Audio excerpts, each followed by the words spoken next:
And next we have Holy War Disgardium, book number 5, written by Dan Circlenoff. It is 408 pages. It is $6.99, and it's not available on Kindle Unlimited. Here's the author's description. Under the protection of the Nergal the Radiant, the Alliance's armies marched confidently toward Tiamat's temple.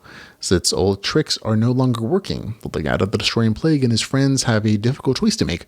Bow to the wishes of the Snowstorm Corporation and complete the quest of the Nucleus, surrender to the Preventers, or retreat in the battle for Tiamat's temple to win the war.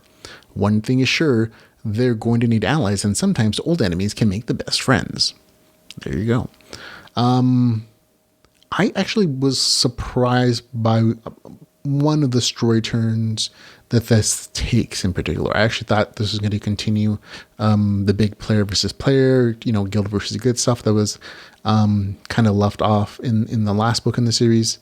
And while that's still part of the story, especially like the later end part of it, I actually really appreciate the author's decision to send the main character on this kind of solo journey. I'm not going to describe it too much because I think it's really neat. I don't want to spoil it for anybody, but I thought it was a great twist that I had absolutely no way to foresee, and kind of gives me some hints about some of the plots in the story, like what some of these characters might actually end up being. I was like, oh, but it was kind of a fun little twist. So I really appreciated just kind of the break, I should say, from the bigger army versus army, player versus player kind of base building thing that's in like the first section and the end section of the story.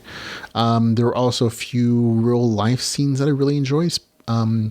Both because they kept the threat to the main character in the real world high, but also because they let the main character be a teenager. They let him be a real person, and that made him feel a little more real. It kind of made you deepen that connection, or you're caring for the main character at least a little bit. At least it was for me. Overall, the story continues the larger battles from the last book, but adds again a few interesting twists that kept it from being repetitive. I had a good time reading it and recommend it to anybody who enjoys this particular series. I had a good time with it.